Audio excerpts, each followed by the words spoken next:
Discover luxury car buying like never before when you shop Infinity of Omaha. Receive $3,000 Conquest bonus cash towards our full lineup of 2025 Infinity QX80s. Visit our showroom or online at infinityofomaha.com today. Tax, title, license extra. Must be trading in or own a qualifying Lexus, BMW, Mercedes-Benz, Cadillac, Lincoln, Land Rover, Audi, Genesis, Volvo, Jaguar, Acura, Yukon, Grand Wagoneer, or Suburban. $299 doc fee due at signing. Sample shown VIN number S9404068. Offer expires February 3rd, 2025. See dealer for details. Hey, it's Jersey Joe from Reverb Common Sense, and we have moved to a new night and time. Every Wednesday night at 8 p.m. Eastern Standard Time on SHRmedia.com, you will catch the Reverb Common Sense uncensored, unfiltered, and only on SHRmedia.com.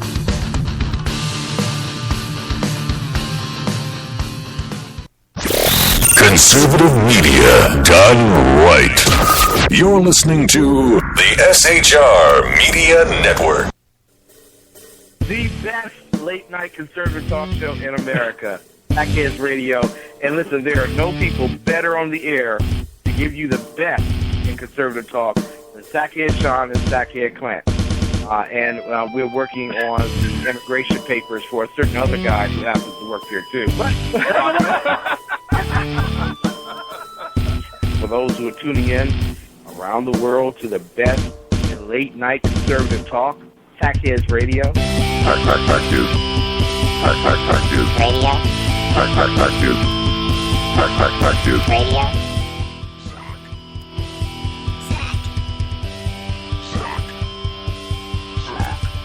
The best late-night conservative talk show in America. In America. In America. Into the silo. And in this web was a large, I'm pretty sure it was the biggest spider I've ever seen. And good evening, America. Welcome to the Sackheads Radio Show. It is the 22nd of July, 2015. Thank you so much for joining us this evening. We do have a great show for you, as always. Well, when I say we have a great show, I act like we have a great show, but that doesn't really mean we're going to have a great show. Somewhere. Yeah, it does. Yeah, it does. All right, fine. We might have an okay show this evening. We really might kind of try and like thumbtack it. Now, I'm not going to say we're going to nail it. We might thumbtack it. I mean, seriously, let's be honest. If anyone can bring you mediocrity week after week. Yeah, it is the Sackheads where Scotch tape, we can Scotch tape it. How are you, my friend? I'm doing well, sir. How about yourself? Oh, I'm living the dream. I am. Are you? No. Well, no, and here's why. So, for those of us who don't know, we live on the left coast, and we're prone to wildfire, as you know. So, right. By wildfires, you mean redheads. No, I actually mean things that burn, as in trees, etc. As a result of redheads, things that burn, because that has happened too. We'll go with as a result of redheads. That's fine. Either way, I'm not. I don't want to get into this with you right now. So there's a fire burning a few miles west of my abode, which I believe, because I'm in California, I have to say abode because that's Spanish, I think. Is it? No, Adobe. Adobe. Right? Like, don't we all live in Adobe because we were part of Mexico, right? Oh, right. Adobe. So it's near my Adobe. Okay. So the concern very much became with the young children in the house. Yeah. If it's bad enough that it's setting off the smoke alarms, should that be a concern? Yes. So I said, you need to go home. So I said, no, it's fine. Just turn a fan on, like the kitchen fan, the exhaust fan. Everything will be all right. So here I am. I finally get to the studio, and my partner's not here. And it was the weirdest thing because I'm pretty sure. Where is he? I hear Where is Saco? it's That's like ridiculous. Well, it's like Vegas all over again. And I don't know if I'm drunk or not, but I hear you, but I can't see you. Okay, hang on a second. So let me ask you this: Yes. Have you seen Ant-Man? I have. Dude, I'm right here. All right, good. I feel a lot better. Hey, I have to bring something up that's extremely important because I don't think it's that important, Sean. no, I think it's very important. I don't know that it's actually that important. Well, I'm going to disagree with you there, Clint. Here's why. Okay. You have lived a life long enough officially this week to match the length of your nose, and I think that's amazing. Wait a second. I'm not 60. You're going to be there soon. Happy 40th birthday, my friend. Thank you. I know earlier Thank this you. week you were fortunate enough to make it that far. Some of us actually had bets How? against I you. have no idea. I actually had you out in Vegas. Yeah. A lot of people had me out in Vegas. Well, oh. No, I didn't mean it like that. What? That sounded bad. What? That sounded horrible. No, I didn't mean it like that. No, what I meant by that was a lot of people had it that I would not survive Vegas. Yeah, well, we were in the sport book, and I thought it was funny that for all the bad bets that a certain friend of ours who visited us made, you don't ever bet against the Red Sox, but the smartest bet he made, which was you not making 40, and he lost on that too. I know, right? It's a topsy-turvy world we live in. That's what I'm trying to tell you, my friend. The world turned upside down. Did you, by chance, listen to... Yes, I did. Here's what I ate, since you asked, did I by chance? Yes. I had a huge baked potato at the California State Fair, half of it smothered in barbecue pulled pork, and the other half smothered in bacon, macaroni, and cheese. So if I stop talking mid-sentence, it may be because my arteries clogged. Well,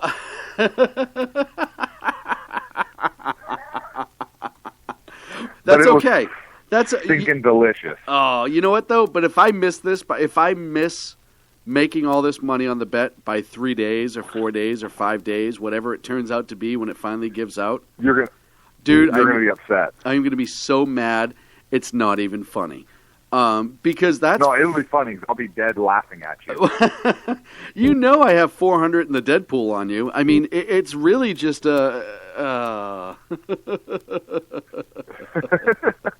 it's a bad thing. Hey, it's funny because did you listen to the show last week?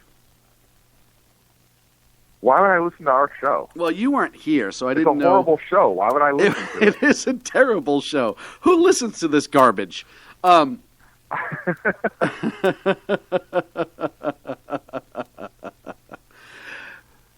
for the first hour, our good friend, and I have to say thank you again to our good friend Dan Butcher, who carried the show via phone, because Sacco had everything so screwed up in the studio, I couldn't even get on the air with a microphone.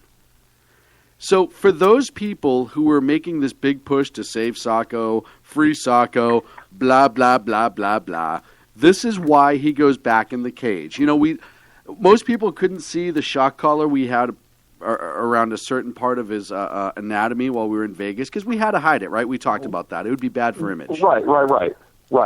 And what was funny is we actually formed a triangle with the nipple clips, too, to really make sure he was in check. Well, you have to get all that soft tissue. Mm-hmm. So you have to combine all that. So, and then we come back, and I said to him, because he said, Wednesday I'm going to be late. I said, okay, I'm going to be ready to go. Just make sure the studio's set up. I don't know how to do all the intricacies, but I can get us on the air, right? Oh, yeah, no problem. Right. I get here. I'll tell you what. It was almost like the Tasmanian Devil was our sound engineer. There was stuff all over the room. I'm pretty sure the soundboard was glued to the ceiling somehow. It was bad.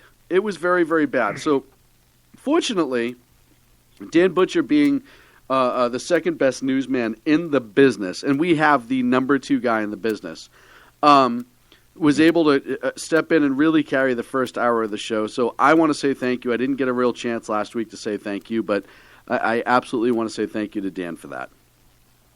I want to apologize to the Tasmanian Devil because, listen, the Tasmanian Devil is an amazing character. He's very spirited. He doesn't give up. His wife is smoking hot. And for you to compare that poor, innocent, loving man or devil to Socko was really uncalled for. Do you really think so? And really unfair not only to Taz, but to the Looney Tunes crew as a whole. Am I prejudiced against the Looney Tunes, you think? Which is shocking to me. Right. Right? Because I know you're very pro Bugs Bunny. I am very pro Bugs Bunny. I'm not a big fan of Australians. But based upon everything else you just said, that was very, very offensive, John. Let the hate mail continue, my friend. Hey, we have a ton to talk about. Or Taz, whatever. Free Taz. That should be the new slogan, right? Free Tasmanian Devil. Which then people would get screwed up because they think we actually have one to give away. And we'll have a whole bunch of researchers here. It'll get ugly. So let's just jump that whole thing. Hey, you know what makes me happier than anything else is knowing ice cream. Dude. All right, I was asking chocolate cake. I was asking a facetious question. Pudding pops. But yeah, if you're going to bring all that pudding up, pops. I'm going to agree with all of the above. Especially the ice cream. But fortunately, we have an Iran deal that's going on right now that in no way, shape, or form can go sideways.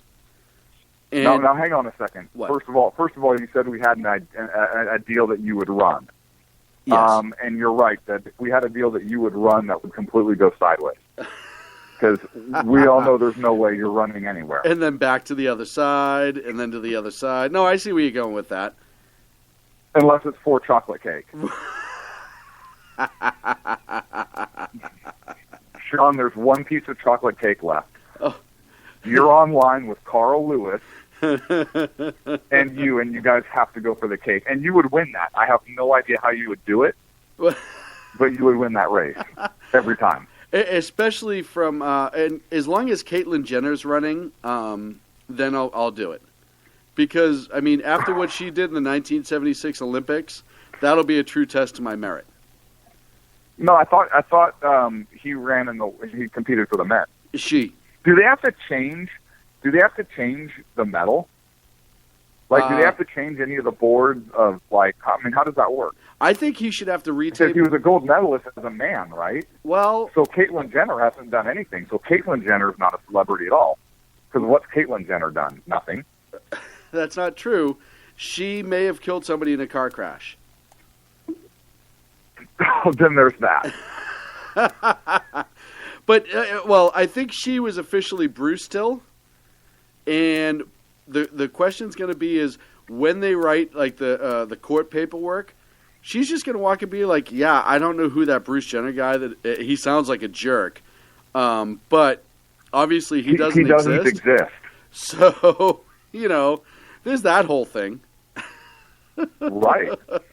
Right, because how are you gonna charge Caitlyn Jenner with a different name, same date of birth, different physical description, right? Right. Will you describe the suspect? He was a white male adult. Yeah, clearly that's not my client. Case dismissed. I mean, will you point to the defendant or point to the person that you identified as the person that committed this crime?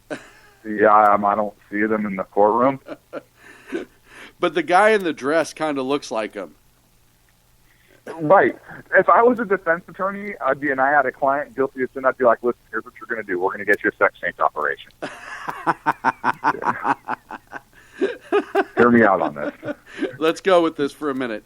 The first thing we're going to do is make do sure you want to go to prison for the next 25 years? No, you don't.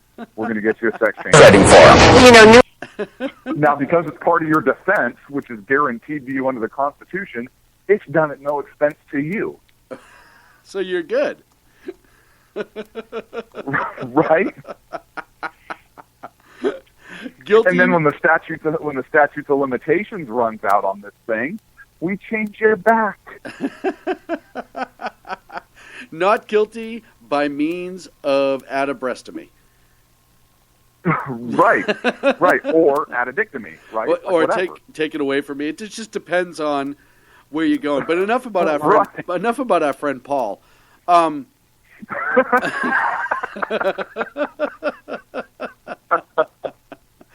The Iran. And no offense to you, Ken, either. Yeah, sorry, Ken. I didn't mean it. I don't know what I was talking about, but I don't know how we get sidetracked, but I missed you last week. I have a lot of fun talking. I missed you too, Sweet Pea. Hey, I was literally out in the middle of nowhere looking for a new place to put Sacco's cage, and I had no signal to even call in. Here's the best part, and this is the truest story, and this tells you how you had no signal. You texted me at about 1 o'clock in the afternoon and said, hey, I swear to God, I'll call in at the beginning of the show, and I'll do it over the phone. I got the text. Yeah. It was timestamped like 1:30 p.m., I got the text at 5:30. And I said to myself, yeah, I'm probably not going to hear from Clint tonight. Yeah. So this evening, it was totally different because now I know where you are. We're working on the bail money, and I know that we'll get it. I got one phone call. Do I call an attorney? No. No, you call it the Sackheads. The guy behind you, like, you almost done? Yeah, just another hour, 45 minutes, pal. Yeah, hey, one phone call. He didn't say how long it is. So there's a whole bunch of hoopla about the Iran deal. First of all, which isn't a deal, but two big things kind of happened this week. First of all, they brought it to the UN first for approval before Congress had a chance to even go through it and talk about it and vote about it. And I think that's the number one slap in the face. But then... Right, and there are Democrats that are pissed off about that. And rightfully so, right? Because... Oh, of course, absolutely. I just wanted to point out that this is not a partisan issue. Yes.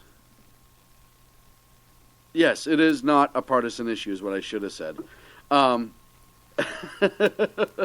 I'm not jamming you up. I wanted to bring that out. Oh no, and it's not a partisan issue, and a lot of people really want to get down to exactly what's going on.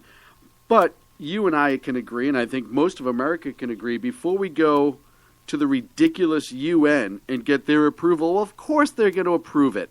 It has nuclear deal right in it, and anything with a nuclear deal, they're going to approve like a whole bunch of clapping seals. And Israel hates it. So not only is it going to get approved, it's going to get fast-tracked. Right to the top of the list, baby. Right. The scary thing that comes out of it is when our Congress finally gets it, there's possibly 2 pages missing from the deal that Congress got. And I've seen this on a whole bunch of different websites, The Blaze, Fox, and a couple others. I'm sure there's nothing important in those 2 pages. Right. So you have a deal that you've already touted to the UN. You finally go to try to get congressional... And to the rest of the world. Yeah, well, yeah, doy. The UN. Hello, United Nations is the world. No, it's not. But you tout it to the UN before you have a chance for Congress to even look at it. And it's what's scary to me is it's one of those things that the administration, in my opinion, is intentionally setting up Congress to be the biggest a-holes through the entire world. Because I think Congress is going to try to override it, which he'll veto. And I know he's going to veto. But he's going to point the finger. I don't know, but here's the thing. No. Congress has to approve it. This isn't a law that he can veto. Congress has to approve any treaty, which this is a treaty. I know they're calling it a deal and they're trying to work around the whole treaty thing, but this is an agreement between nations. It is a treaty. And Congress has the authority to approve it. And so if Congress doesn't approve it, the president doesn't get to veto it. Oh, I misunderstood that portion.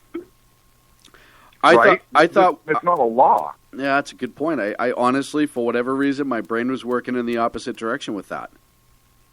I know Congress has to approve a treaty, but this isn't a treaty; it's a deal. No, it is a treaty. It's not a treaty. The president keeps telling us, Clint, it's not a treaty. Well, then that must make it so. Because if anybody knows the Constitution and what the definition of a treaty is, it's that man.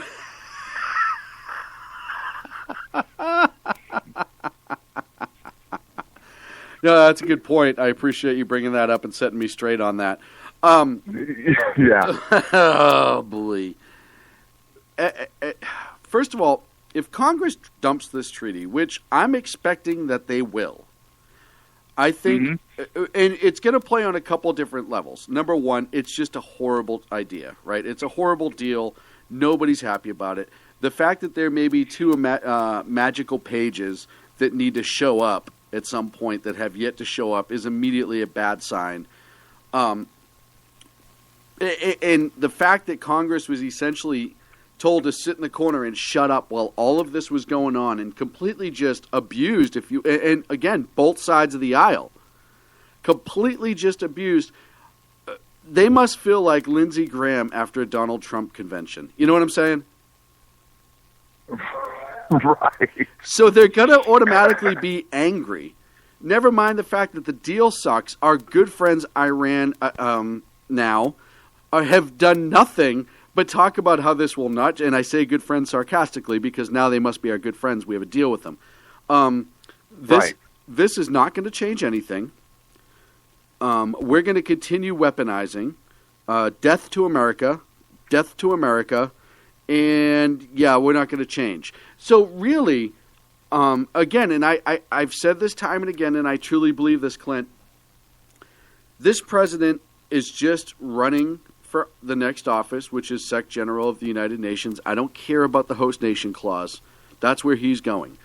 He is doing this to make himself look better, knowing that he can turn around and point to Congress. Well, they didn't want to do it, but I did it, and I did everything I could. And me and Frankenstein, we went to the table with them in Geneva, blah, blah, blah, blah, blah, blah, blah, blah, blah. This is nothing but a political ploy by a narcissistic lunatic. Yes. Moving right along. But,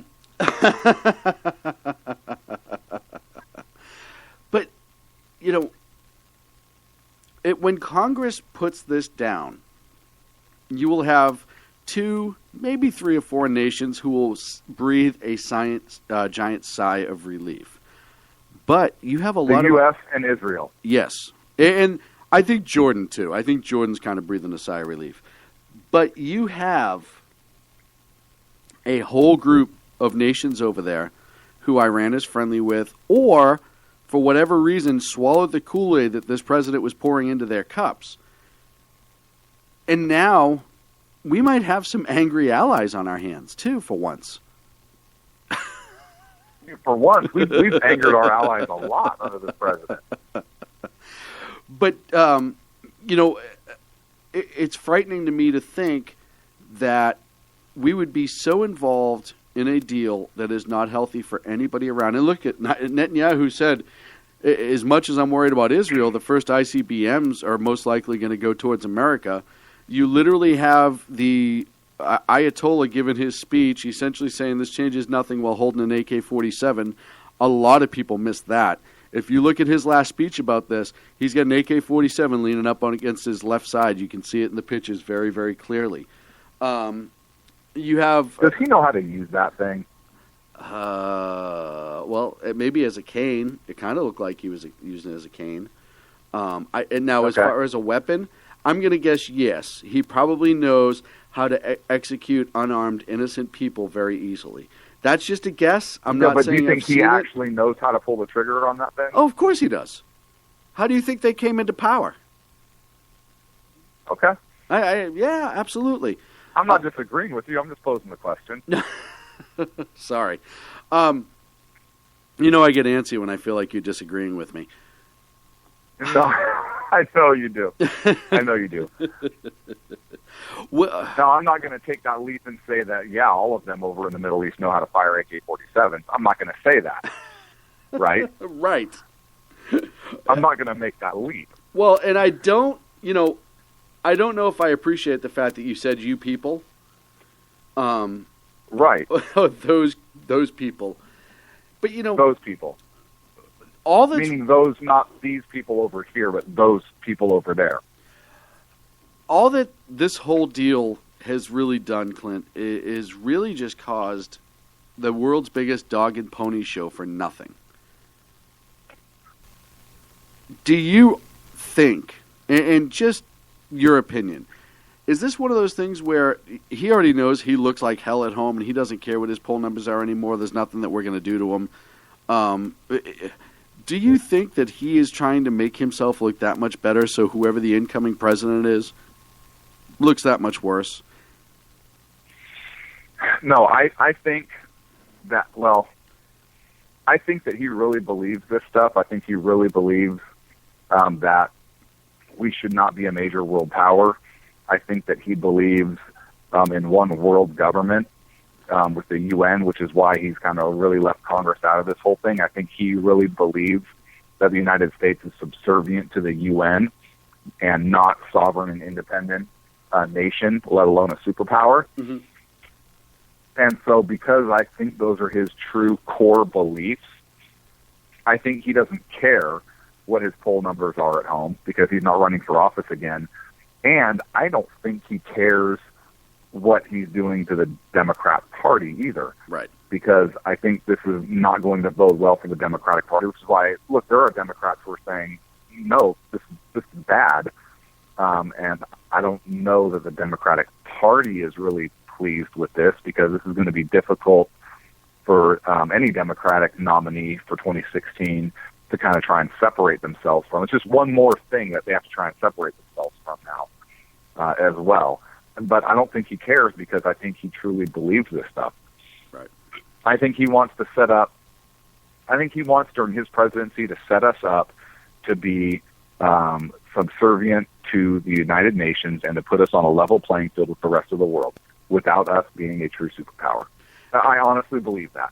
No, listen, I agree. I agree with you wholeheartedly. I think he's intentionally lowering the bar as much as humanly possible as far as our sovereignty goes. And you look at a lot of other deals that he's cut in the past or tried to cut or push through. I mean, look at our hands-off immigration policy. And again, we've seen how that affects our street and our citizens. And it's only going to get worse. And listen, there's nothing scarier than a quote-unquote lame duck president who has an agenda and doesn't care about a re-election. That's always the slippery slope with re-elections is, it works for you and works against you depending on how you want to look at it. And for the American people, the fact that he has nothing else to run for is working against them. Oh, yeah. Oh, yeah. That's all you got. No, our country, look, we're in trouble. We are. Yeah. And I hope Congress doesn't approve this deal and holds firm. And that's going to set up interesting. If the UN approves it, which they're going to do, and our Congress disapproves it, that's going to set up an interesting showdown. Mm-hmm. Very, very interesting. And it's going to play out ugly. Because we have another year and a half of this president. Don't remind me. We're talking about 2016, and it's an election year and all that other stuff. But this president is in power that entire time. And so if Congress shoots this thing down, which they should do, and if the UN approves it, now what? Now does it go to the court system? And, hey, this is a treaty by definition, and no, we're not bound to this, and no, we're not honoring it, and yes, sanctions are in place, maybe not the UN sanctions, but now we're going to impose additional sanctions, or our sanctions stay in place because of we did not ratify this treaty, so now is there a battle in the courts for the courts are going to decide? well, it's not really a treaty, so Congress really can't say no, and the UN said yes, this administration could, in fact, negotiate this, therefore it's valid and it shall be honored. Yeah. I think it sets up an interesting what's going to happen. And they're already preparing for it. And then does the administration try and take it to the World Court? Well, instead of through the U.S. courts. And so what if Congress, what if somebody files it through the U.S. courts, and then the Obama administration tries to go through a world court? What if Obama, or something like? What if Obama talks the UN into holding the entire Congress up on charges for war crimes, and has them all charged at The Hague? I mean, anything's possible at this point. Yeah. Hey, we got to take a break, dude. Okay. When we come back, I want to talk a little bit about the election 2016 cycle and Hillary Clinton's magical new poll numbers that came out today. All that and more here on the Sackheads Radio Show, live on the SHR Media Network. We're going to be back in about 3. In a world controlled by corrupt politicians. You got a business. You didn't build that. A team of ordinary men emerge from the ashes to give voice to the voiceless and hope to the hopeless. Sackhead Sean. Dude, I'm not saying calf for the stupid promo. Sackhead Clint. All good friends of ours usually show up drunk. Also starring Sacco as the producer. I'm a little bit drunk, 'cause I'm drinking. They are the Sackheads Radio Show. Every Wednesday at 8 p.m. Pacific on shrmedia.com.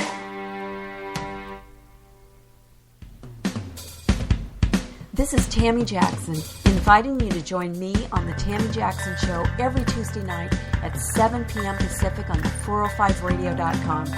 Put down that remote and tune into the show that covers politics, guns and the Second Amendment, religious liberties, sanctity of life, the military, and more. I host newsworthy guests and work hard to be a conservative radio show that's not like all the others. So save Tuesday nights at 7 p.m. Pacific for me, Tammy Jackson, on the 405media.com. Who listens to the Andrea Kaye Show? Let's find out as we eavesdrop on listener Roger Johnson in Encinitas. If our policy is going to be bring any child who comes across the border and says coordination, we have to take them in. Okay, so apparently Roger fell asleep in the middle of my brilliant political tirade, and now he plans to sue me because I put him on the air, sleeping. Obviously, he's a liberal. Snoring, not an option while listening to The Andrea Kaye Show, Tuesday mornings at 11 on Financial News and Talk. You know I'm right. Y'all know I'm right. Hello, I'm Matt, a student at Hillsdale College. Here's Hillsdale President Larry Arnn on the continuing relevance of the Constitution. Many argue today that the Constitution is outdated because it addresses problems peculiar to the 18th century. Some parts of the Constitution do read rather quaintly. Consider the injunction against titles of nobility in Article 1, Section 9 of the Constitution. But is that so outdated? The purpose of the injunction is to prevent the government granting special privileges to some for partisan reasons. This strikes at the heart of the rule of law. The crony capitalism so common today is a place where the government bestows favors and tax dollars on some businesses to give them a leg up over others. This is exactly the kind of thing the Constitution was meant to prohibit. The Constitution is not so outdated after all.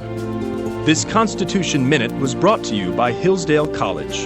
To join the national conversation on the Constitution, go to constitutionminute.com.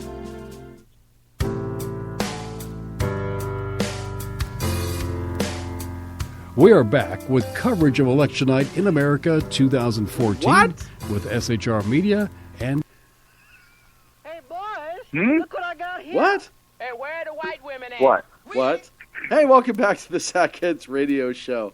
All right, so maybe I do need Sacco because I just played a commercial block from like 2 years ago and I didn't even realize it. So, don't tell him, please.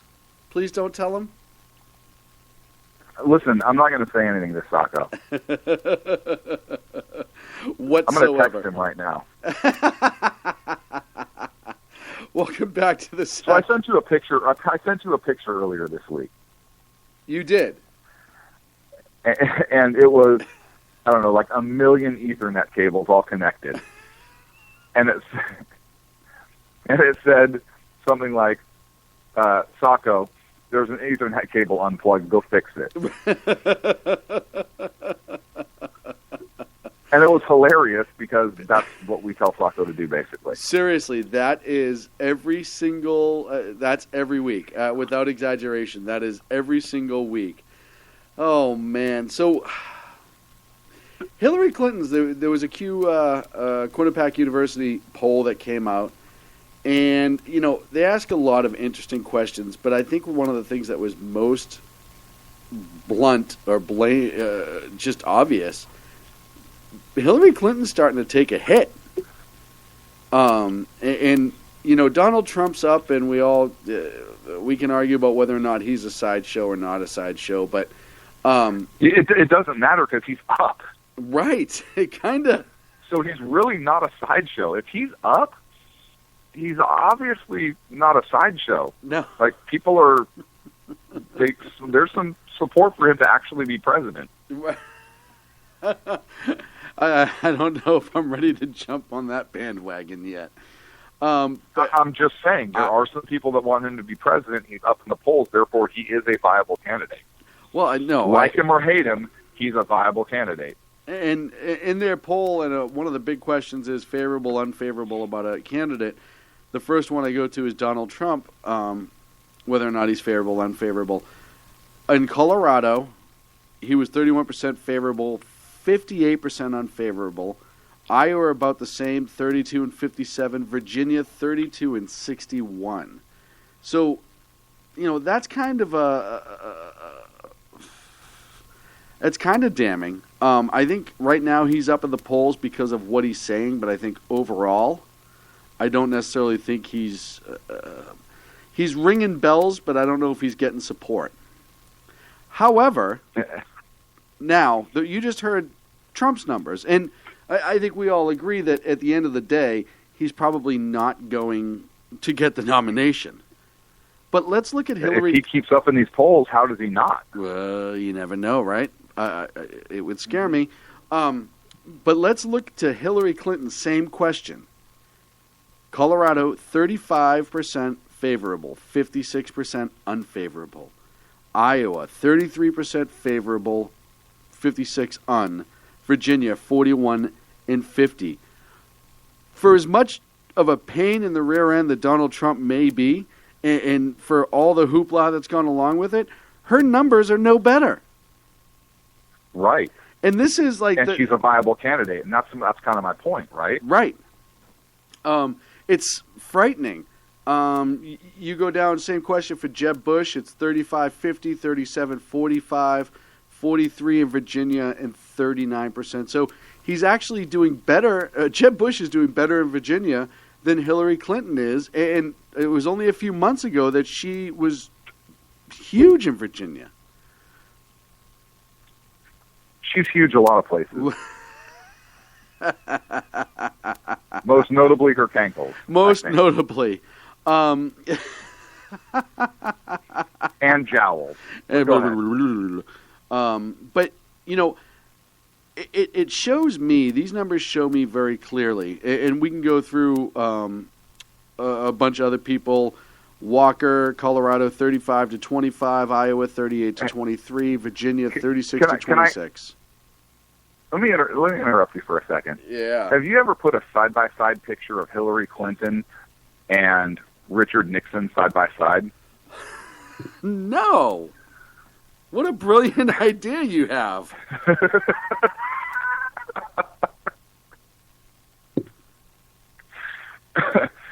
Are they one and the same? Did Richard Nixon have an illegitimate daughter?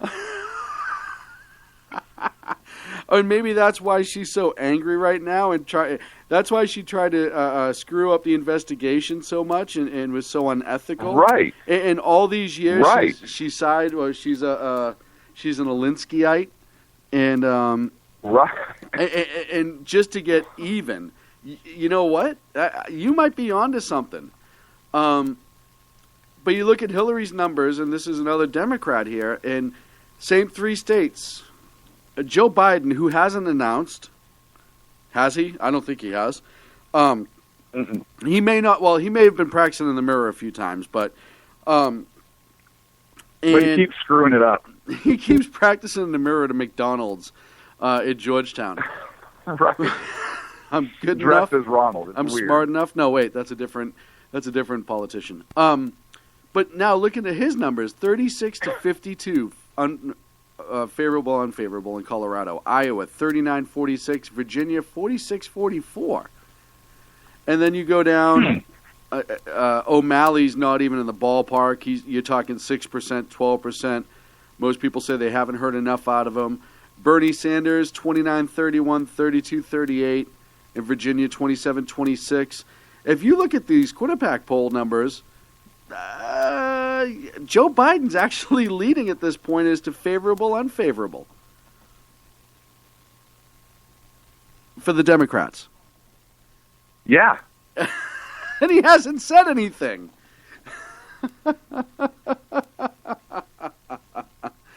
But here's the biggest one, and I think this is going to be the one that sinks her. I truly do. The question, number 37 on this poll, Hillary Clinton is honest and trustworthy or not? Very straightforward, no questions asked. Well, except for that one, obviously, but that goes without saying. 34% say yes in Colorado. 62% say no.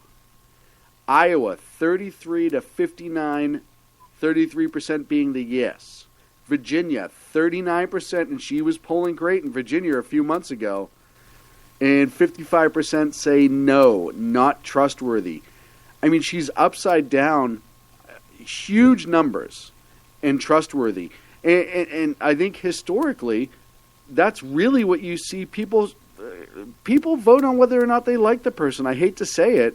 That shouldn't be the reason, but they usually vote on whether or not they actually like a person.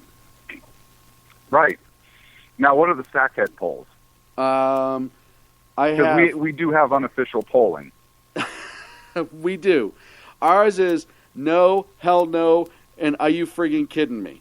Now, for Hillary Clinton, it's 52% are you friggin' kidding me, 48% no, and 5% hell no, and that's only because Sacco kept taking the damn thing.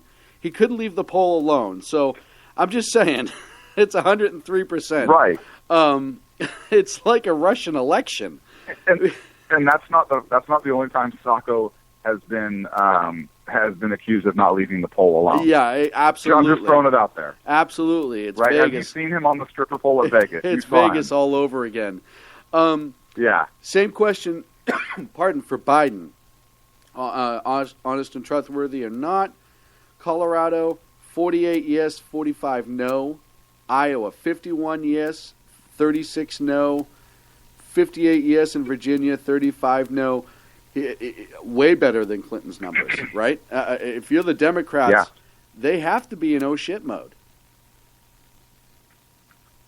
Right, because Biden's your guy, apparently. Right. As of right now, the less Biden says... Which we love on this show, by the way. Well, you know, it kind of shows you something, right? The less... Maybe this is why they've kept him out of the spotlight for the last 7.5 years, 6.5 years. The less he says, the better he does. Right. Going down to the Republicans, you have Jeb Bush, same question, 48-40 in Colorado, 44-35 in Iowa, 51-33 in Virginia. That's a huge number. Jeb Bush, for whatever reason, is polling extremely well in Virginia. Marco Rubio's 43-30, Colorado, 45-23, Iowa. Sorry, I don't want to get made fun of. And Virginia's 45-27, doing well as also. Bernie, did you say Ira? Ira. Bernie Sanders is doing better than Hillary. Everybody is doing better than Hillary Clinton on the trustworthy question. Has the reality finally hit home to a lot of people, including Democrats, that she is a lunatic psychopath? not that she's a lunatic psychopath, but here's what's interesting. In January, 15th or 16th, 13 Hours comes out, the major motion picture. Oh, yes. Michael Bay is directing it.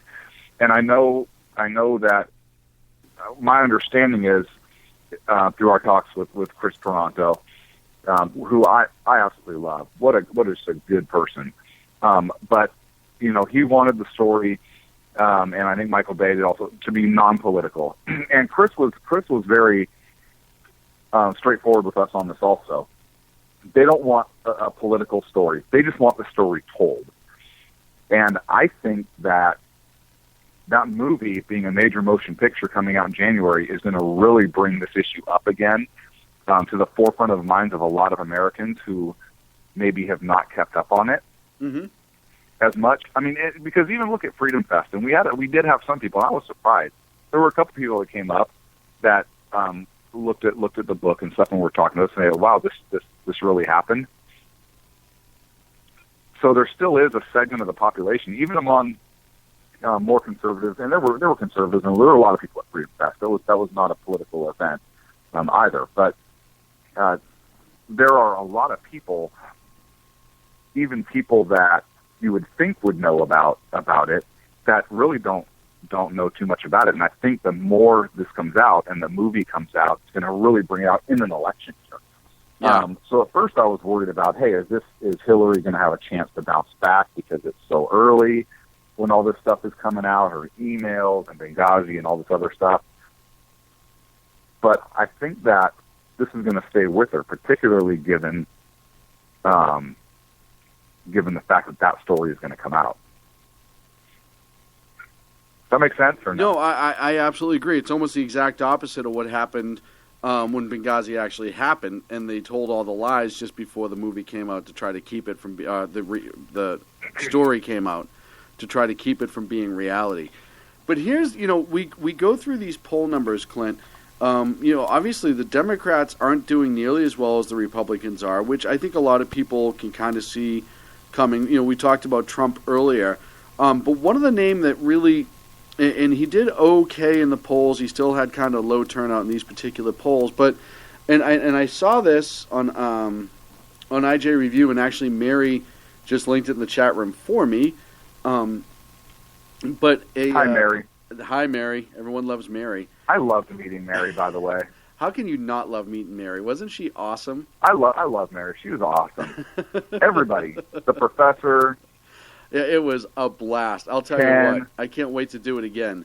And contrary to everything that Sacco said that was so racist in front of Ken, and I'm sorry, Ken, he just doesn't know any better. Yeah. He gets so upset. But he's a hairy little Armenian devil, so I apologize. At the same time, yesterday, Howard University of Washington, D.C. had a straw poll at their little university. And you know who won it by a landslide? And I know it's a small university, and I know that it's McDonald's, because they have the best straws. They're a little bit fatter. You can get more up. I like McDonald's straws. That's my guess. But at the end of the event, Dr. Ben Carson. I take it that's a no. Okay. That was a no. I'm sorry. I thought you figured that out when I moved on without even talking about it. No, I need feedback. I can't see your eye rolls right now. Remember? You could probably hear it. But Dr. Ben Carson won that straw poll in a landslide. 44% of the vote in that straw poll at Howard University went to Dr. Carson. So, as much as these numbers tell us, that Hillary's not doing all that well, and I think that's something that you do have to take out of it. But you look at the Republicans and you look at the GOP and the top quote-unquote five, Rubio, Walker, Bush, you have to throw Trump in there, and Ted Cruz. They're all kind of polling about the same. There's no real separation. You have a couple points here and there, and maybe, like I said, Bush took Virginia, and Scott Walker did better in Iowa, all the way around. But I think you could say that they really haven't. There's 16 people in the GOP field. Nobody's really become the independent front runner, if you will, the person who's stepping out. I know Trump's getting all of the attention right now, but which, by the way, oh man, yeah, I don't care what you say about the guy. He threw out Graham's number. I mean, that is so awesome.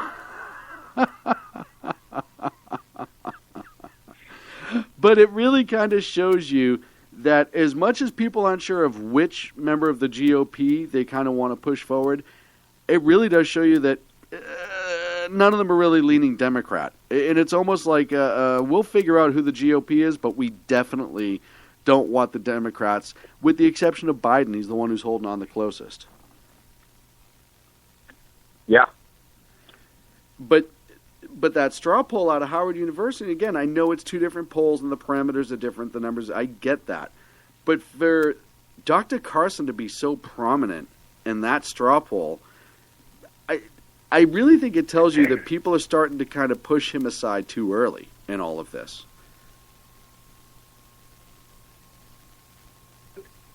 Yeah. Look, he's not establishment, right? I mean, he's. I think they want to push Carson aside. They want to push Trump aside. I think that there are those in the Republican Party that kind of want to push some of these non-traditional Republicans kind of out of the way, and that includes Rand Paul. They kind of want them to go away and drop out of the race to not only narrow the field, but because they don't want a non-establishment person in there.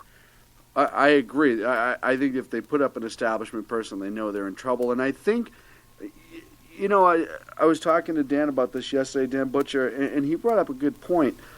A lot of these people are showing up to these races are rallying their base, and as much as we don't give the GOP credit, he said, and I agreed, they're rallying the base in their area, whatever area that is. If you're Kasich, it's Ohio. If you're Bush, it's Florida, obviously Virginia. Then you have Ben Carson, who's the non-establishment people, Cruz Walker.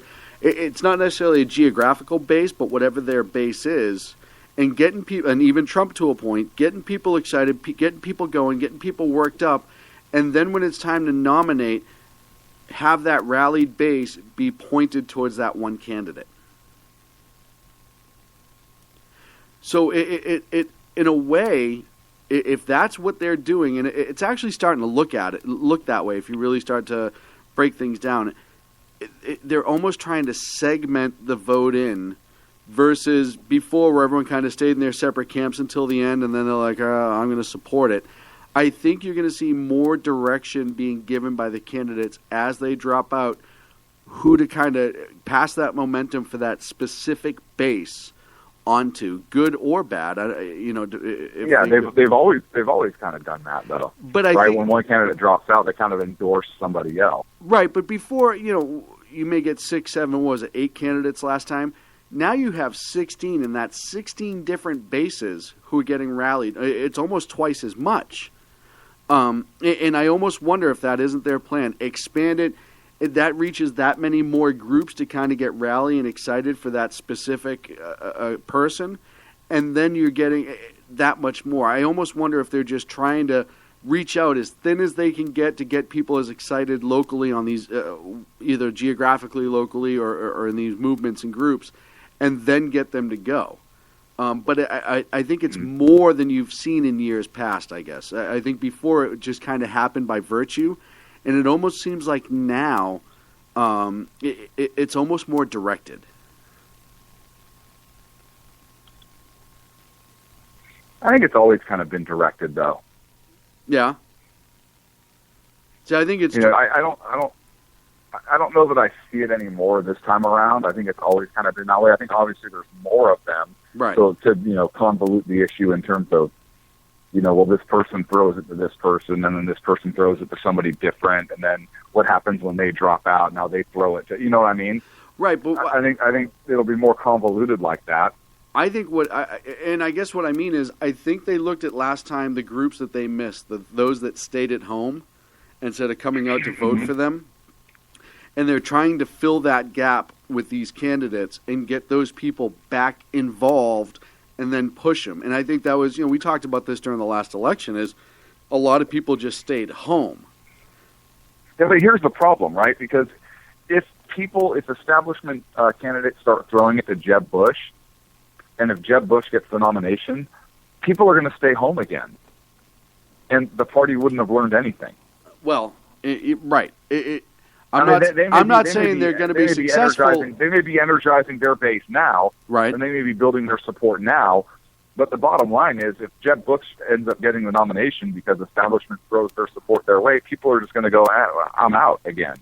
No, I understand. They may be energized for candidates now that they're excited about, but depending who the nomination is, I don't think it's going to help. Well, and like I said, I don't know if they're going to do the right thing once they get that base rallied, but I think they looked at where they missed last time, and they said, okay, last time we didn't have enough people, or we didn't have enough people that had a broad enough horizon to get this group, that group, or whatever out. Now, there's a very good chance they could get those groups rallied and then screw it by throwing it to a Jeb Bush. But right, I think, and here's my concern. My concern is, we got them rallied up, so now they'll vote for our guy, whoever it is. And I think that's a fallacy. And I think that they think that way.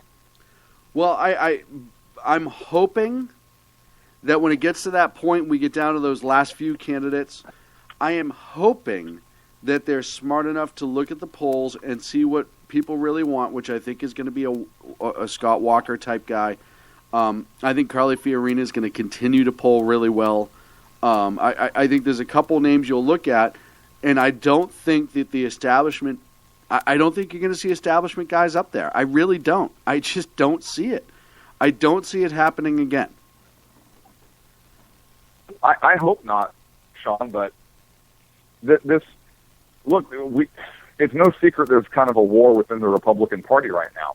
Right. Where you've got older – established Republicans like the Bushes, like McCain, that don't like Boehner, that don't want this to cede this power to this newer Republican class kind of coming in and wanting to really kind of get back to traditional Republican principles instead of this hybrid garbage they've been pushing recently.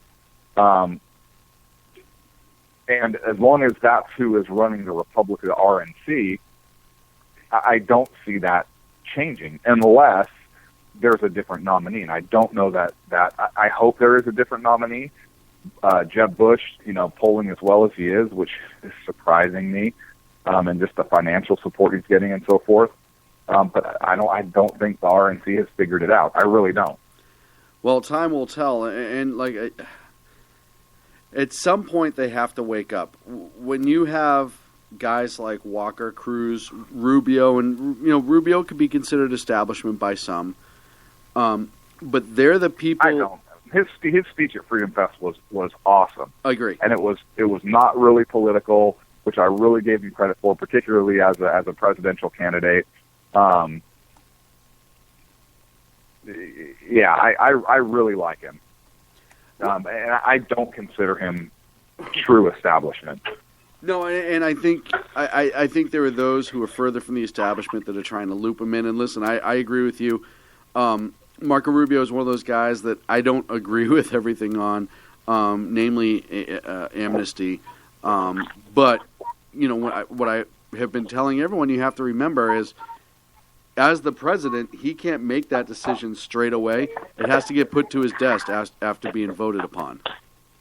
So, yes, if that particular bill ends up on his desk, we know how we'll go.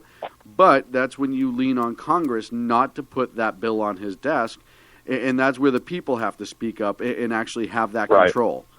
So it's not really it's not really a complete loss. You know what I mean? I do. But we're up against a break, my friend.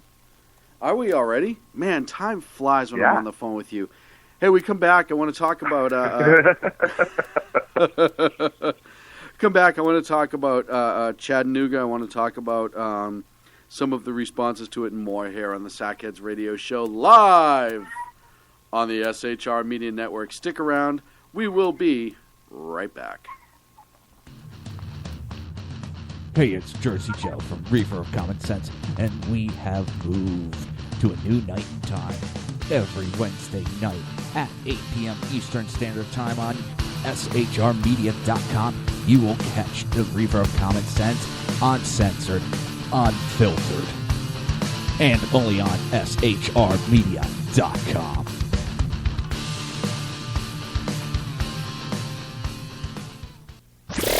Conservative media done right. You're listening to the SHR Media Network. In a world controlled by corrupt politicians, You got a business. That you didn't build that. a team of ordinary men emerge from the ashes to give voice to the voiceless and hope to the hopeless. Sackhead Sean. Dude, I'm not saying cow for the stupid promo. Sackhead Clint. All good friends of ours usually show up drunk. Also starring Sacco as the producer. I'm a little bit drunk, I'm a little bit drunk, 'cause I'm drinking. They are the Sackheads Radio Show. Every Wednesday at 8 p.m. Pacific on SHRmedia.com.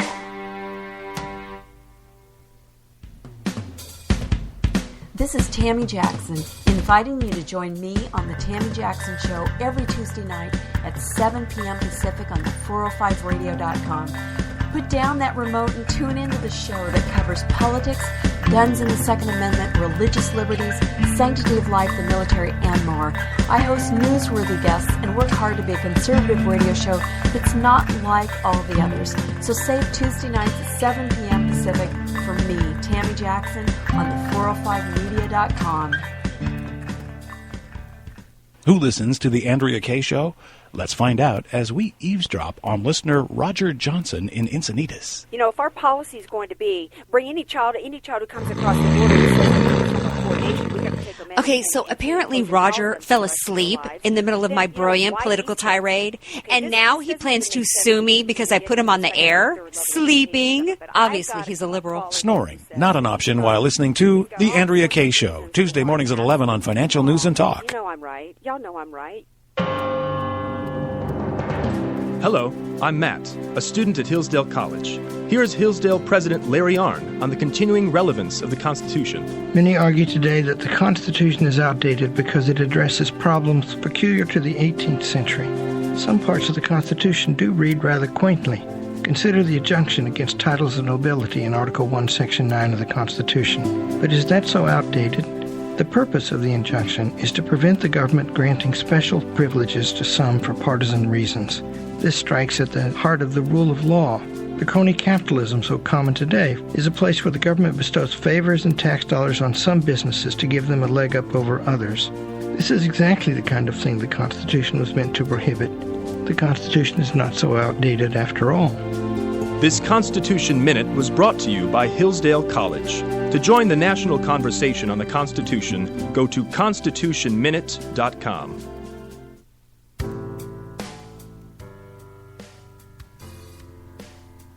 We are back to the Sackheads Radio Show. Welcome back, ladies and gentlemen. Part 3 of the Sackheads Radio Show for this 22nd of July, 2015. I'm your host, Sackhead Sean. On the line with me, as always, is Sackhead Clint. Sackhead Sacco is back in the cage for the evening and won't be joining us. So, Clint, as we weren't here last week. Are you sure he's not going to be joining us because he just escaped? How did you let that happen? I didn't.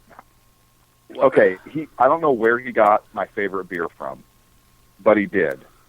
And it was kind of like a homing beacon for me. He got you on the beer thing again? So when I walked towards the cage, he took the key that I had extended in my right hand in exchange for the beer. I mean, it's night at the museum all over again. I warned you about this. We had this conversation. I told you about that trick. Why have you not learned yet? Sean, it's the same trick you fall for when it's your turn to watch him. I know, but it's my turn to scold you, and that's what's important. This is true. Oh wait, never mind. I found him. I thought it was a pile of wool that we shaved from a sheep, but it was actually Sacco laying there with his shirt off. So never mind. He's here. Oh, okay, good. You'd still have that wool though, right? Oh yeah, no, I still have the wool. Of Okay, course. good. We got to make that thing. Hey, little programming note coming up tomorrow on Edge of Liberty at 12:43 p.m. on the East Coast, 8:43 a.m., 9:43 a.m. rather on the West Coast. I'm going to have Tommy Lahren from One American News, and she's the young lady who is busted into the spotlight with her show on One American News, in which she lambasted the president about ISIS in this country and not doing it. It's all over the internet. You can't miss it. So she'll be on with me tomorrow on Edge of Liberty tomorrow morning. I'm pretty psyched about that. That wasn't a commercial, Sean. That was a brag. There's a difference. There's a difference between a tease and a brag, and that was a brag. Well, I'm just calling it as I see it right now. Okay, you got me. I'm absolutely bragging, so I'm pretty excited. Speaking of ISIS and Chattanooga and the shootings, according, I hate to even quote this source, so I'm not going to, actually. Just do it. No, it's in other places, so I refuse to.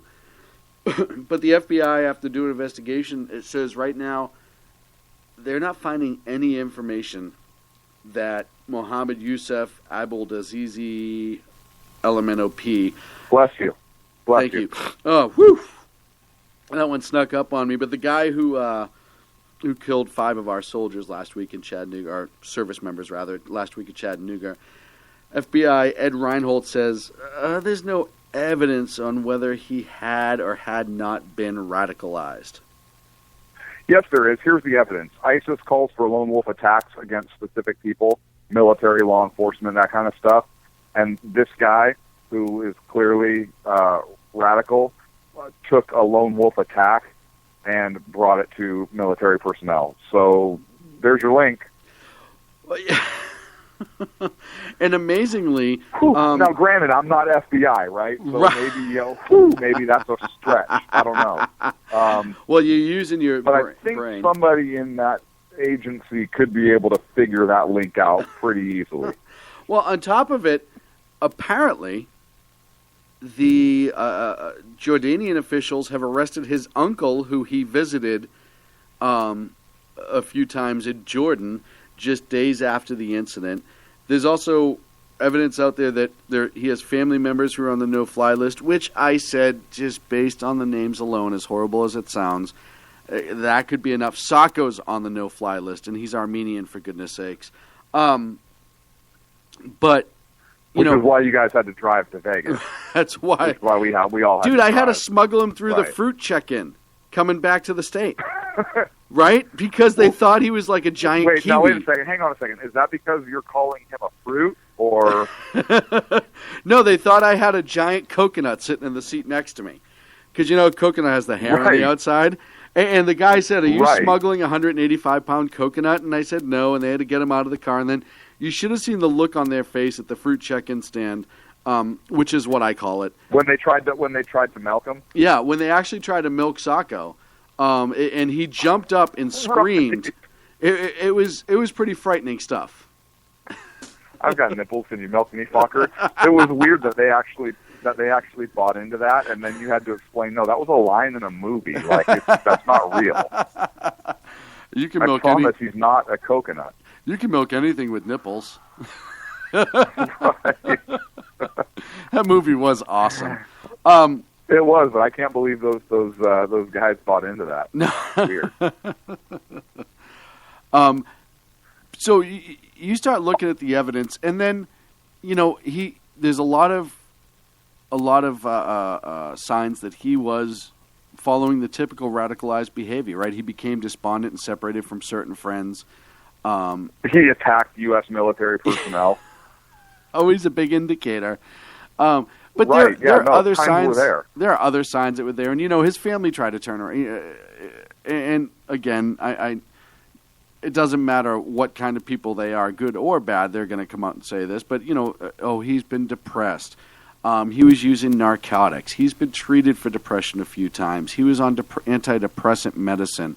He's seen a shrink. Which he was using narcotics? That's interesting, because wasn't the toxicology results from the 9 of the 10 terrorists in Mumbai, the 9 that were killed, didn't they have steroids and amphetamines in their system? Well, but now you're just making similarities. And they were radical. Never mind. Now you're just making similarities I based thought there on... was another potential link, so that's all. No, you're making similarities based on evidence, knowledge, and history. And I'm not going to sit here and let this be the type of show that provides facts when they're trying to make a point. That's absolutely ridiculous, Clinton. I won't have it. Yeah, I apologize. No, we need to be lockstep with those really sharp individuals over at the FBI. Yeah. Those guys can nail it every time. Good job. We are also hearing that 2 of the service members at the base, when he tried to ram through the gate, may have returned fire. And the Navy's confirming it, that they returned fire, but they're not saying whether or not they should have been authorized to have the weapons. Like with a battleship or what? No. They haven't. Like with an aircraft carrier? How awesome would that have been? How did they return fire? Wouldn't that be amazing if, while he's ramming the gate, all of a sudden, just a 500-pound piece of ordnance falls out of the sky? And an F-18 flies over real quick. They're like, we're just returning fire. Even if they lit him up with a Gatling gun, right? Just returning fire, guys.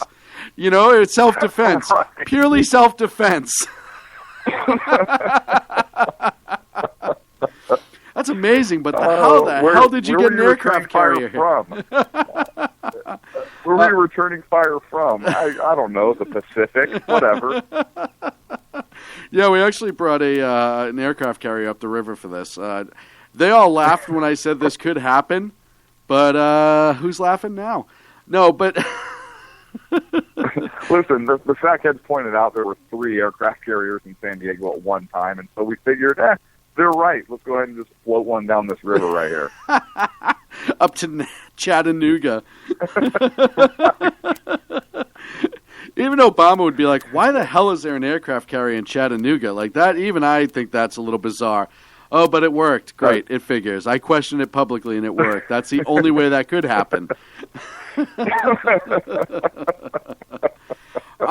And they're also saying that one of the Marines at the recruiter center may have actually had a weapon and may have returned fire. There was a Glock found at scene that was not believed to be the shooter's, because obviously he fled and never exited his vehicle. So that's kind of interesting, because as somebody pointed out, should he have lived the Marine through the attack, he probably would have been court-martialed. Which is completely ridiculous. Which is absolutely completely ridiculous at this point. You've had 6 now governors order National Guard or some sort of protection for either recruiting or National Guard bases, recruiting centers, and whatnot. You've actually had citizens now showing up to recruiting centers for all branches of the military with their own weapons when legally able to do so, and stand sentry outside, which I'll tell you what, as an American,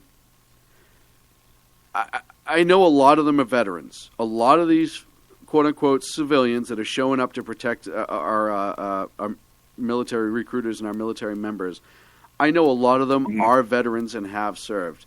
But nonetheless, the argument could be made that, hey, you know what? You guys have done your job.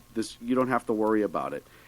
But the overall, what that is? Hold on. The overwhelming argument that they have, and I've read it time and again, is no, it is our job as citizens that when those who protect us need protection, to stand up and do that. It is our job. It is our duty. Look, and I agree with them to a point, but I think that their basic principle, the principle is correct. However, what they're calling it, I think, is incorrect. What they are is informal militia. And so what they have done as the informal militia is they have activated to protect these other organizations, military locations. Mm-hmm. That would be my argument. And therefore, in acting in that informal militia role, there is nothing the government can do to prevent them from exercising their Second Amendment rights and activating themselves to stand guard. I hope, above all hope, instead of just saying, "Oh, I'm an armed citizen and this is my duty to protect those that protect us." Yeah, I'm a citizen, which means I'm a member of the informal militia, and I'm being called to protect, or I am responding to protect full-time. If it's a National Guard recruiting station, I'm being called, or I am activating in order to protect formal militia locations, or if it's military, then standing army or military locations, right? I agree. I'm not disagreeing whatsoever. And I think that's a sound argument. Now, you also have governors in 6 states: Florida, Indiana, Arkansas, Oklahoma, Louisiana, and of course, God bless Texas, that have specifically ordered their National Guards members to be armed. And there is nothing the federal government can do about it. That's so great. Because these are National Guard armories. These are National Guard personnel that are maintained under the control of the government until they're federalized. So unless the federal government's going to say, "Oh, we're activating all of these units in these states," and then we're ordering them not to have weapons, the governors can do whatever the hell they want. Absolutely, and they're being defiant. Listen, as we're And then I think it'd be funny if the federal government did that. I think it'd be funny for the state military reserves, if those, I know Texas has it, if those other states have them, to say, okay, we'll arm our state military reserve that stand post here then. Yeah, absolutely. And I think it needs to go on and it needs to continue. And especially because, as we're seeing coming out of the Pentagon, it doesn't look like the feds are going to take the steps. And listen, we're going to review security measures. They said that after Fort Hood. We're going to review this. We're going to review that. And I guarantee you know what it is. In order to appease everybody, they're going to pay an unarmed security guard to stand in front of some Marine Corps, which is a bigger insult to the service members inside, with his hands or her hands in her pockets staring, and they're going to say, "See, we solved the problem. We fixed this. We put security there." I hope that's not the case. Oh, I can already see it coming. I can already see it coming. You look at, and I know they're run by the DOD police, and I know that they are far better trained than most regular security officers, but a lot of bases now employ private security as the sentry at the bases. And they're armed and everything, and that's all well and good, but the simple fact of the matter is they've stepped away from having the military actually protect their own bases, except for the more higher-risk bases, obviously. Now, hang on a sec. Can you point to one example where there has been a unarmed security guard just kind of loafing about, not really paying attention, protecting access to, say, warships or anything like that, whether it's our country or anybody else's? San Diego about a month ago. I had a friend of mine who went down to San Diego, and stop me if I've told you this story.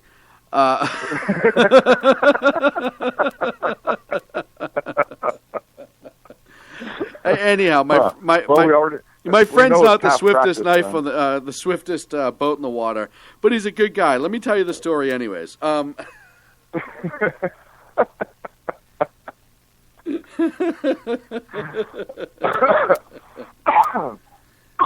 To our regular listeners, you know exactly what we're talking about. Right, exactly. To everyone, non-regular listeners, you're going to have to go listen to some archives and pick it up. Yeah. You can get those at Spreaker.com/SackheadsRadio for the download. See how I plugged that?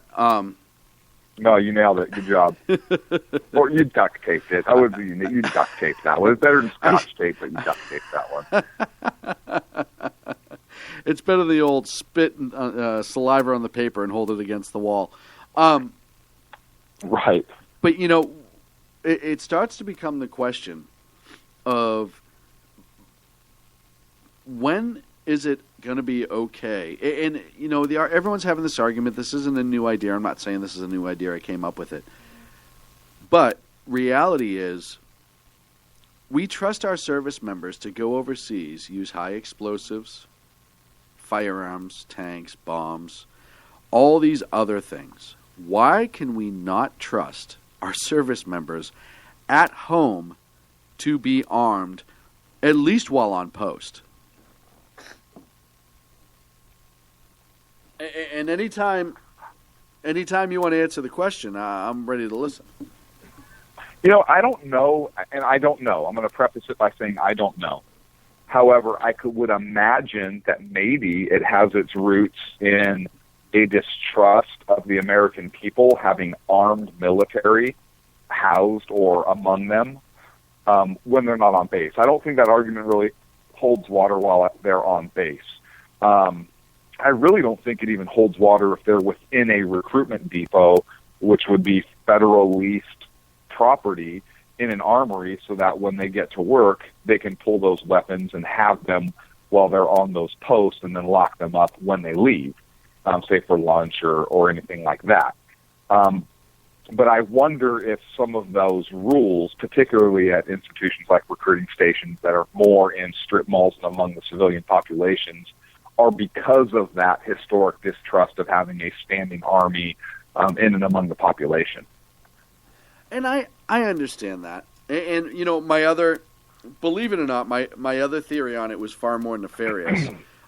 Is that, right now, in order for military members to go get their weapons, they actually have to go to the armory, which is secured, and check it out. And if it ever went bad in this country, I don't know how much of it is the fear that many of the service members would side with the American people, and not readily have access to their duty equipment. So, but they haven't. I don't know that they have ever been armed.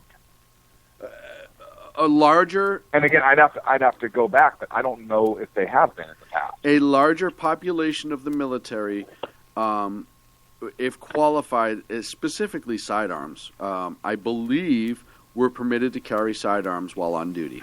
And you can double check me on that, but I believe that was the rule up until 1992-ish.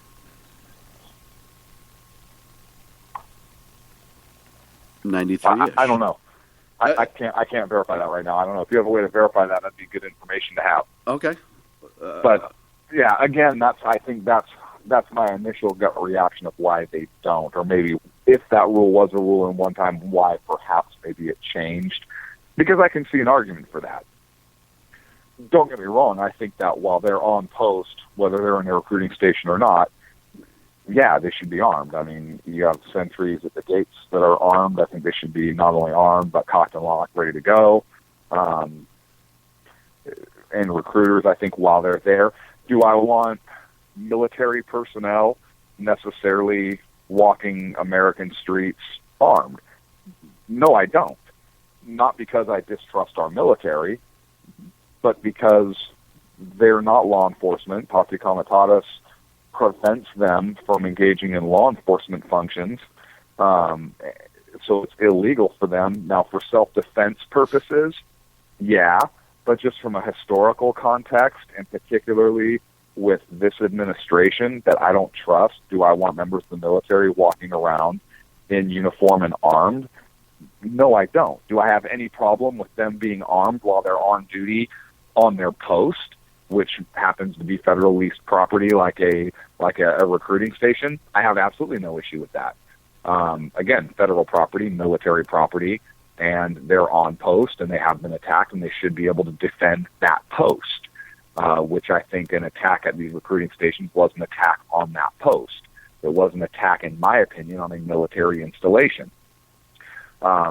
Which means I think all those men should get Purple Hearts also. Agreed. Right? I think this was an act of terror. They were killed. They should get Purple Hearts. It was an attack on a military installation. However, that being said, again, I think that once they're ready to walk out the door, whether it's to go get lunch or go home at the end of the day, maybe they should change out of their uniforms if they want to be even safer on the streets or not, and then check those weapons back in and go. They're not engaging in a law enforcement function. It's not the same as a police officer being able to carry a firearm 24/7, who's a cop 24 hours a day, who may have to take action 24 hours a day. Different story. This is a member of the United States military, and again, we have that clear separation between the military and the civilian population for a very good reason. And I want to keep that. But again, while they're on post at their station, they should be armed. Does that make sense? I understand what you're saying. I also, though, don't think that because somebody's an enlisted member of the military or an officer that they give up their Second Amendment rights. And if that person... They don't, but here's the thing. At that point, if you're acting on behalf of the military, you are not a private citizen. No, I know, but you're cutting me off. States military. You cut me off. Okay. So if the recruiter is going home to from recruiting and his house is private apartment, private property, even if he is in uniform, I believe that he has a right to carry a weapon and defend himself in his route home. See, I think that's an interesting argument. I think if he's out of uniform and he is acting as a private citizen and he has a concealed carry permit and he or she is exercising their Second Amendment rights as a private citizen, I would agree with you. I think if they're in uniform and they're representing themselves, or if they're in uniform, I think that they're in the capacity of a soldier, sailor, whatever it is, and that should not happen. Well, so if they want to change out at their recruiting station or whatever it is, and then exercise their Second Amendment right while they're en route to their house, while they're doing whatever else, then I have no issue with that. If they are in uniform, representing themselves as a military person walking the streets of America, I don't think that's the case. I know there's a lot of people out there that are going to agree with me, but again, I point back to that historical basis for not having that standing army among us. But following your same argument, then they should never be allowed off base or out of their office while in uniform, because it's not necessarily the weapon as much as the image of authority that bothers you. You know what I mean? And I don't mean the image of authority, like as in you don't like authority, but just the fact that, and some people would say, and I've heard this, is even them in their uniforms can be considered an image of authority and therefore an occupied state, if you will. I think them in their uniforms isn't necessarily an image of authority. I think them in their uniforms is them representing themselves as a member of the United States military. Right. So if they the United States military should not be armed among the civilian population. Much like the big outcry among Jade Helm and everything else that we've seen, the United States military should not be armed among the civilian population. Now, I mean, if they're flying their jets over in airspace and doing those, I mean, that's a completely different story. Engage in exercises, whatever. But I'm talking about, should the military be armed among the civilian population in time of peace? Absolutely not. And if they're in uniform outside of whatever post there is, then they are a member of the military, and that should not happen. Just, again, not because of distrust or anything like that, but just from that historical context of there's a reason we have that clear separation. I understand what you're saying, but I think now with them being particularly targeted, and listen, I understand. I understand what you're saying, but I think the devil's advocate, and I'm actually leaning more this way, is they are just as much of a target out of uniform, and I don't think they should have to change out of their uniform because they're leaving post. And I don't believe that if recruiter A is leaving his job as a recruiter, and they don't all live on base and going back to his private apartment, I think he absolutely has the right, even in uniform, to protect himself from any sort of threat versus an active. Now, listen, if he's walking around in full battle rattle, that's a different story.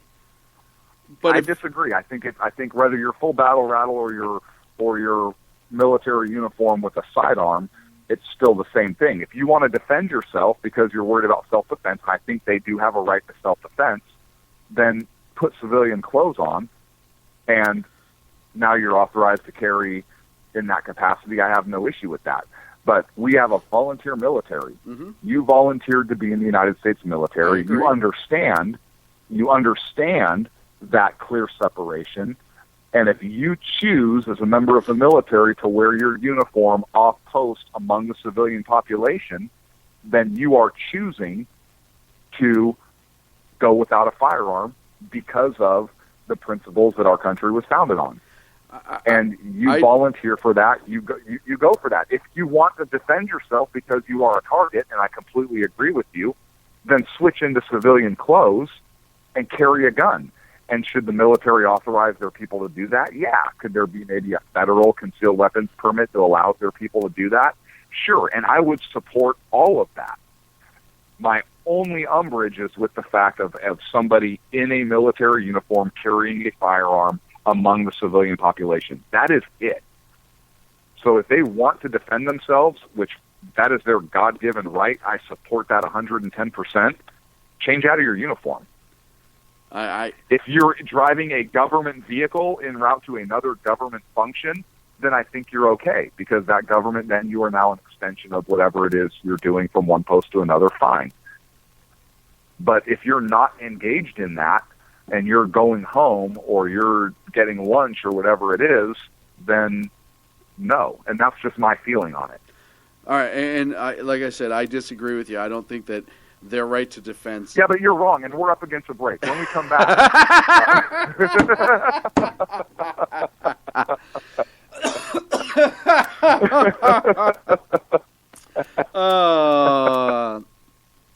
From the guy who can mute Good, Sean. Clint... I'm sorry, Sean. History backs me up on this. I'm sorry. Hold on.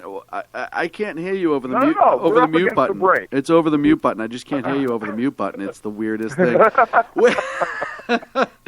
We're going to be back here at the Sackheads Radio Show, live on the SHR Media Network. Stick around. Sackhead Clint is on the line, and we'll be back with more and wrapping up the show here in just a minute. It's too funny. Conservative media done right. You're listening to the SHR Media Network. Here. Hey, it's Jersey Joe from Reaper of Common Sense, and we have moved to a new night. No, it's too hot over here. And I want to go outside, so I'm playing a commercial right now, but if you could start the commercial block after it, Clint and I both on mute. You get about 20 minutes. Yeah, and only regular, I'm not playing a regular commercial. I'm playing a Jersey Joe's commercial that shows that. So just play a commercial, a regular commercial now. What the hell is that? Oh. In a world controlled by corrupt politicians, You got a business. That you didn't build that. a team of ordinary men emerge from the ashes to give voice to the voiceless and hope to the hopeless. Sackhead Sean. Dude, I'm not saying cow for the stupid bro. Sackhead Clint. All good friends of ours usually show up drunk. Also starring Sacco as the producer. I'm a little bit drunk, I'm a little bit drunk, 'cause I'm drinking. They are the Sackheads Radio Show. Every Wednesday at 8 p.m. Pacific on shrmedia.com.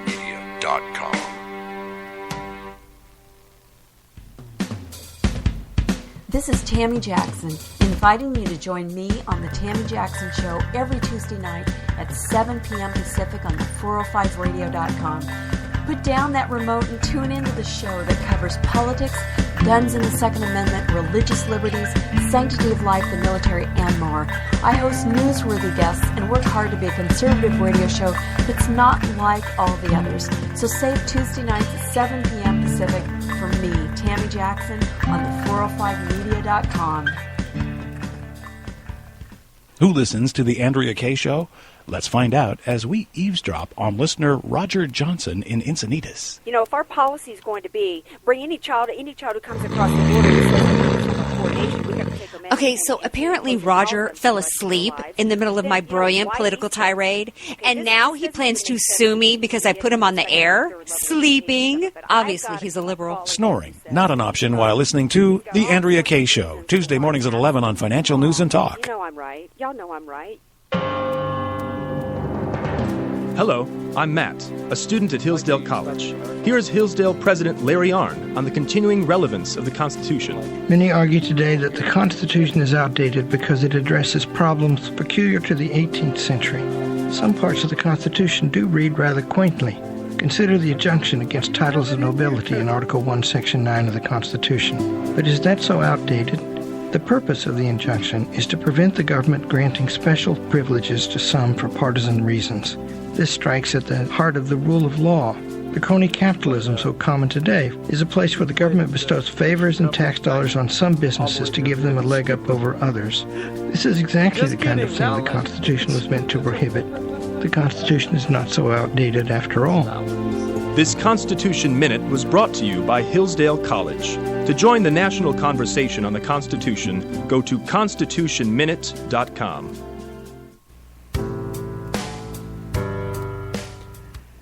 And welcome back to the Sackheads Radio Show. Thank you so much for sticking through with us. Moving right along here, Sackhead Clint, sir. This week, the Obama administration is taking a page out of your book and wanting to disarm more people. Take a page out of my book, too. Ask for the page back. I didn't get a response.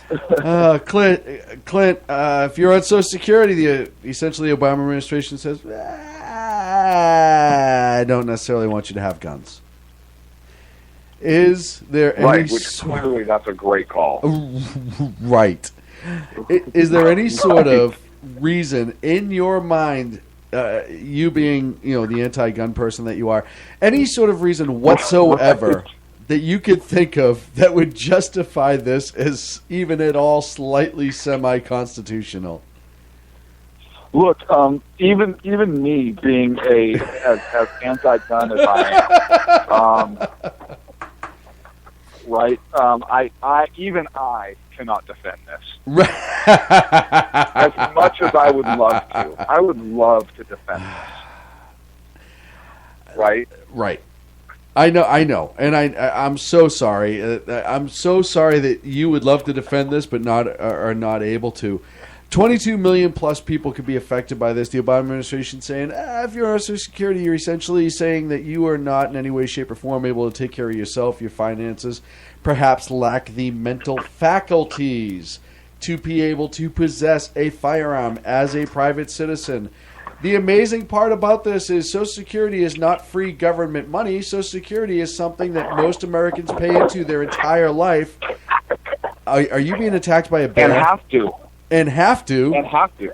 Even though that the government has borrowed money from Social Security and never paid it back, the government puts zero money in Social Security, but they're saying somehow in some genius, and I use that term extremely loosely, what I meant was idiot, some idiot's brain, that if you're on Social Security, elderly, disabled, what have you, you are not able to possess a gun. I don't even understand. Okay, so here's why, perhaps. You ready for this? Yep. And how you don't see this connection, I don't know. I can't explain it to you pro-gun wingnuts, okay? Here's the thing. You just said that the government puts $0 into Social Security. Right. That is such a lie. And how you could lie to our listeners that way, I'll never know, because there are federal employees that oversee and disperse that. And we pay those federal employees with tax dollars. Therefore, federal dollars are being put into Social Security-ish. Now, since the federal government that was is the biggest with circle of BS I've ever heard in my life. Hang on. Oh, more is coming? Outstanding. Listen while I prove you wrong yet again. So if the federal government is putting money into the disbursement of funds that have been entrusted to them by the American people, then they should be able to make rules about who they're dispersing money to. I can't even finish that thought with a straight face. Let me follow your logic on this. So you come out of this. Hold on, I have a map here, and it shows the Social Security Administration, the average private citizen, and it's a direct line.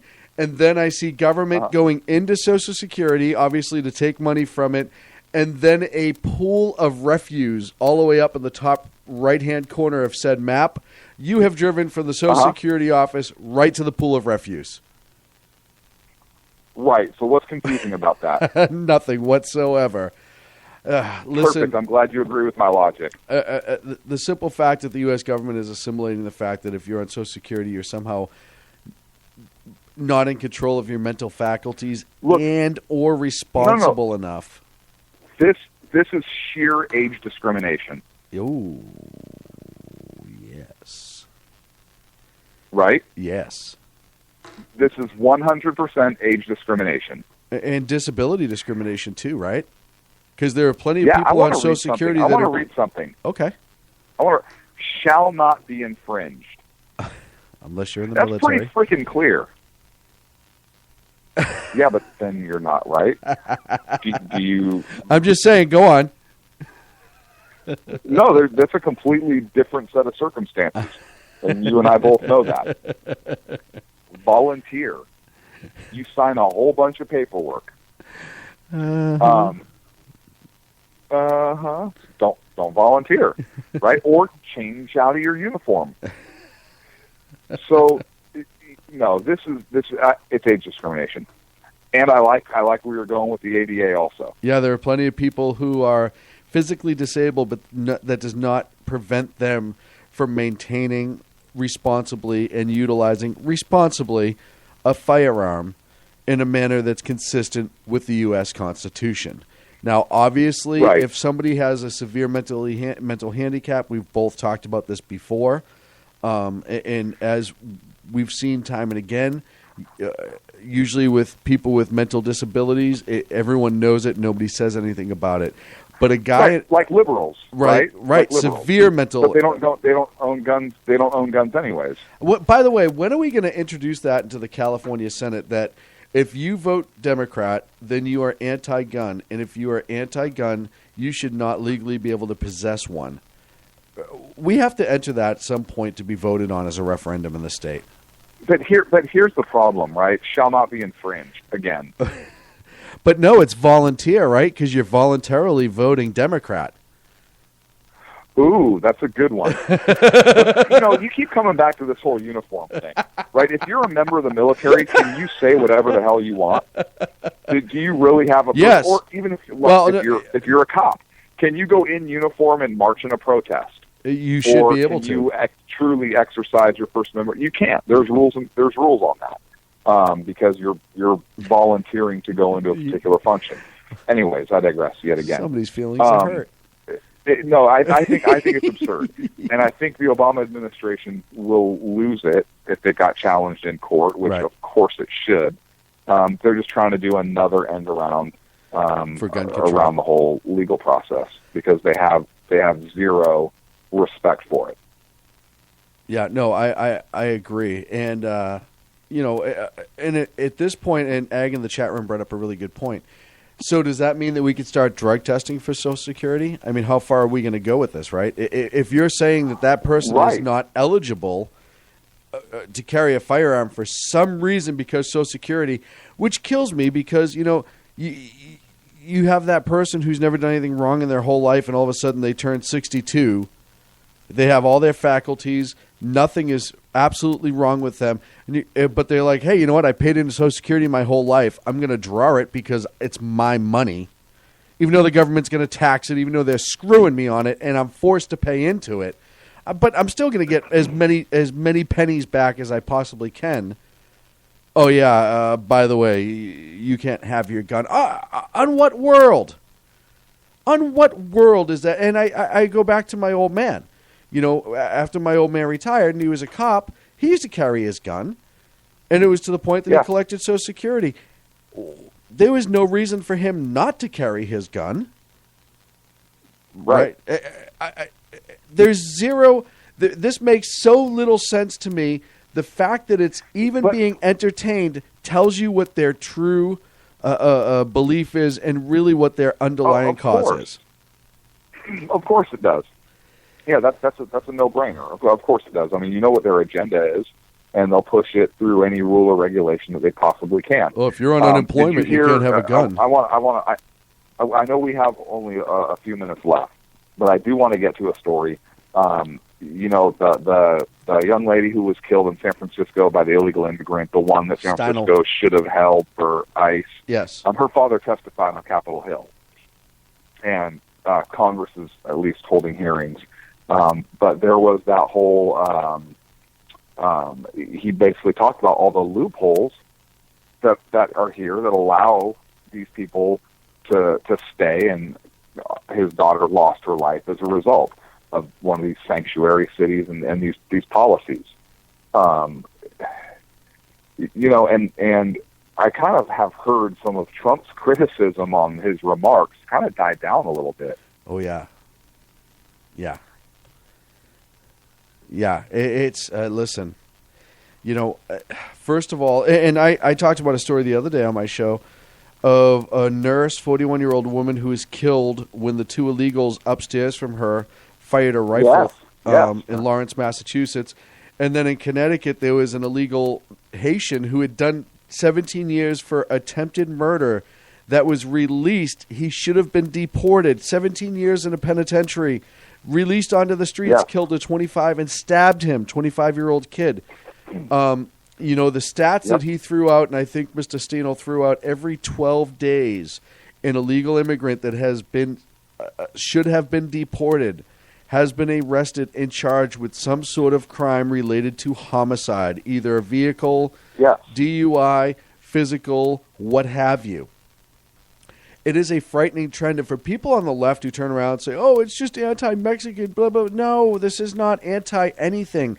It's pro-American lives. The people in Massachusetts weren't Mexican. Weren't they Dominican Republican? Yeah. And were they from the Dominican Republic? Yeah, they were from the DR. And we have, on the West Coast and on the South, Mexicans are the biggest illegal immigrant. They're the most noticeable because of the population that's here, right? In the Northeast, criminal aliens. Criminal aliens, which, by the way, that was a phrase coined on this show, 3 years ago now? I think so, yeah. Mr. Steno, I'm sure we have the archive. We do. Mr. Steno, in his testimony to Congress, used the phrase criminal alien. I had to watch it like 5 times. I had never heard that be used anywhere else. So, and I got a text high five from you. Yeah, literally, I wrote high five with a picture of my hand. It was kind of cool. Yeah, it was very cool. And then I slapped my phone against my forehead because I didn't know what to do with it. But you go into the north. That's usually how you high five me. You go into the East Coast. In the Southeast, there's a lot of Cubans. On the Northeast, you have a high population of Brazilians. You have a high population of Dominican Republics, a lot of East Africans and whatnot who come over. So it's not, when we talk about this, it's not anti any specific nationality as much as anti-criminal alien. And why is that a bad thing? It's not. I just don't understand it. You and I have said time and again, and I will say this to the day I die, the legal aliens that come here, that immigrate here, who want to make the most of their life, follow the rules, become citizens, raise their hands. Dave said a lot of Portuguese on the East Coast, ton of Portuguese on the East Coast. Raise their hand, pledge to the country, which now, believe it or not, allegedly you can drop the whole defend the Constitution thing when you take your citizen pledge, so that's a different topic. But I applaud those people, and I will be the first ones to high-five them and wish them the best of luck. And they, oftentimes, the legal citizens that come here, usually appreciate and understand our way of life and our laws far better than the people that have lived here for their whole lives. That being said, and I put a segment up on my Spreaker page the other day, you hear the left all the time talk about, with gun control, if we could save one life, if we could just save one life with this act. Right. Why can't we do that with immigration? Did you hear what Senator Frankenstein actually said in this hearing? That she said that the city never notified the feds about the Sanchez, the guy who killed his daughter, But she said a simple phone call would have been enough, but that did not happen. So even Feinstein, a huge leftist out of California, basically called San Francisco on not even making a phone call.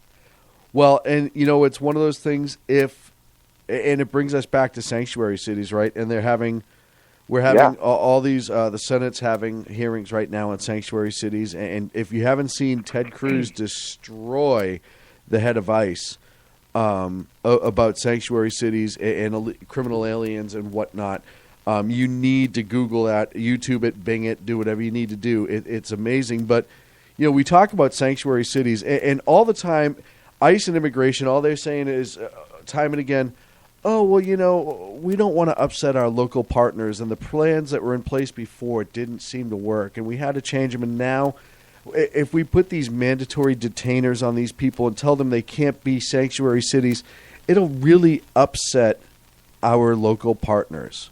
And I said to myself, you find one cop, honestly, and I happen to know a lot in my life.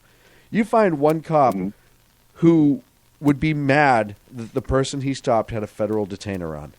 Well, I don't want to do that. Now I have to bring him all the way to jail. Gosh, that's horrible. That's the biggest line of BS. They don't want to upset the liberals who are in power in those cities, but it has nothing to do with the actual law enforcement that's on the ground that would enforce it. Hell, you have entire sheriff's departments with their sheriffs at the helm saying, give us the authority. We will do it. We will be happy to enforce it. And you know what? If sheriffs opt out of it, as Trey Gowdy said last week, hey, in certain segments, the federal law does trump the local because there are certain things that can be mandatory. And if you put a federal detainer and authorize law enforcement and make it a mandatory arrest, law enforcement has to act. If you have, and that's not aside. But you would also have to give law enforcement the authority on a local and state level to enforce a federal detainer. So you would have to pass a law saying, hey, any local state, county law enforcement officer can enforce these rules. Or you have to get the states to adopt it. Because or you get the states to adopt it. Or the federal government just gives the cops the authority to act on it. Right, because, basically give them that limited authority. I would and either way you solve the problem. You can skin that cat. Oh, here we go. Now everyone at PETA is going to be mad at me. You can skin that cat either way. But you look at federal crimes that are regularly acted upon by law enforcement locally. It happens all the time, right? Bank robberies. Bank robbery is technically a federal offense. Most states have adapted state laws that they use in place of it. Counterfeiting, things like that. So it's not even like it's an unheard of precedence, right? It's a very common thing, and it's not expanding local government into the federal realm. It is giving local government access or authority over this specific item. This one particular issue. And we see it go the other way where you have some agencies, sheriff's departments, police departments, what have you, give some federal authorities local permission to and authorization to enforce certain bylaws, city ordinances, what have you. So that is not so uncommon that you would have to reinvent the wheel. It could be done with a pretty quick stroke of the pen, and it could be solving a lot of problems. One sentence. Yes. One sentence. Yes. Because you would have states like California that wouldn't adopt it, right? They would not authorize their law enforcement officers to take action on that, probably. Well, state legislature wouldn't do that. But if the feds did it, the feds authorized local, then that's my point. If the feds authorized it, then there's nothing the states couldn't prohibit it. Right. Every sheriff and law enforcement agency can do it however they want. And then the ones that don't, you have a precedent. You shall do it. But you shall do it. I can agree with that. And then the ones that don't, now you have some sort of precedence that you can file a law enforcement against, a lawsuit against. And that would eliminate, by virtue of its own act, it would eliminate sanctuary cities. It would, because you could do that also, right? You could authorize any agency that wants to adopt policies to allow for that to do that. But if they fail to do so, then they can be held civilly liable at the event something happens in their jurisdiction that they could have acted on and didn't, right? Absolutely. Absolutely. And it keeps them honest. And that's something that needs to happen because, like you said, you could have San Francisco who's like, oh, that's all well and good, but we're not going to enforce that. And then you have an incident like you had with Miss Steinel on the pier. Well, wait a minute. You should have had that guy in custody still, or he should have been deported by now, and he was not. You released him. Well, we're a sanctuary city. You're a sanctuary city that's going to be writing a huge check.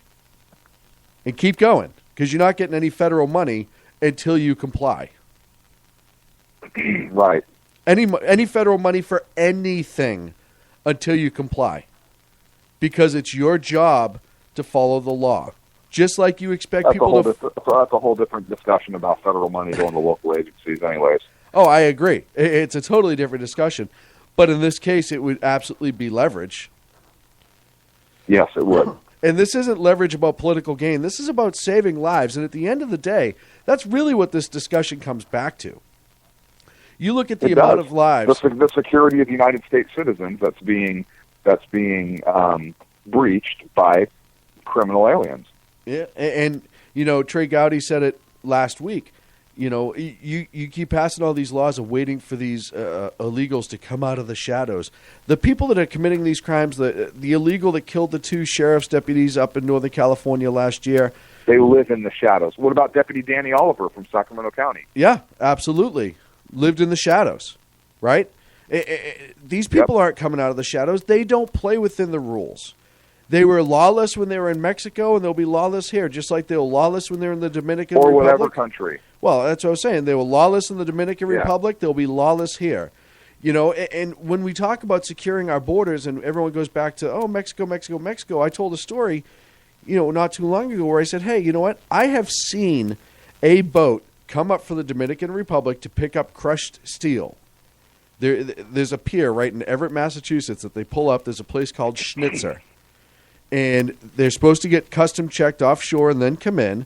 I have seen that boat dock and 20-something illegal Dominicans jump off the boat and run to freedom. So when we talk about securing our borders, it's not just Mexico. It's all of our borders. It's all of the criminal aliens. It's all of that. And it's to protect our nation and our citizens, because on top of the citizens being affected and the citizens being killed, which is the biggest thing that we should address it for, I absolutely agree. So you're talking about for the public welfare and the common defense? Yes. Oh, yeah. The federal government does have the authority to do that. It's weird, right? You think that'd be something they'd be on board with. It's kind of like their thing. It's supposed to be their thing. It's one of the few things they're supposed to do. But yet they dick it up anyways. They dick it up like Caitlyn Jenner in a sprinting contest. They dick it up like Caitlyn Jenner's doctor after the surgery when he put it up in the air. Oh, that's so hateful of you. No, it's funny. I don't care how you look at it. It's funny. It's just funny, right? Yeah, because I got a picture of the doctor holding a penis in the air. And I'll tell you right now, hang on, quick, take a picture, put it on Facebook. Bruce Jenner's dick. Put it up there. Excuse me, sir, ma'am, whatever. Will you autograph this for me? Because I'm going to put this in formaldehyde and save it. And you know what? I guarantee you there's transgender people all over this world that'll laugh at that joke. I don't care who you are. It's damn funny. Oh, God. Wait. Can you even autograph Bruce Jenner? Will it fit? Ooh. I'll just kind of go around it. Make like a spiral. Will you just put a C and a J on it? That'll be great. Wow, steroids really did you in. I don't know if he did steroids. I want it signed as Bruce. Put a B and a J on it. No, not that way. Close your mouth. Oh, wow. You went there. With 1 minute left, we went there. Oh, we couldn't even make it through the whole show. Folks, that's it for the Sackheads Radio Show. We will be back next Wednesday. What a great note to leave it on, huh? Leave some good taste in your mouth. We'll be back next week on the Sackheads Radio Show. Sacco just caught up. We are live on the SHR Media Network. Make sure you check out our broadcast schedule. Check out all the great shows that are on the SHR Network. I will talk to you tomorrow at 12 in the East when I have Tommy Loren on from One American News Network on The Edge of Liberty. Talk to you tomorrow. For bragging. Good night. For those who are tuning in around the world to the best in late night conservative talk, Sackheads Radio.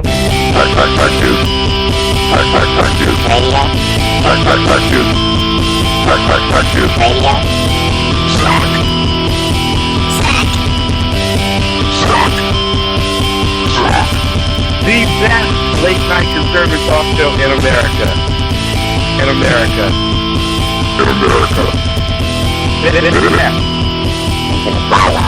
And in this web was a large, I'm pretty sure it was the biggest spider I've ever seen.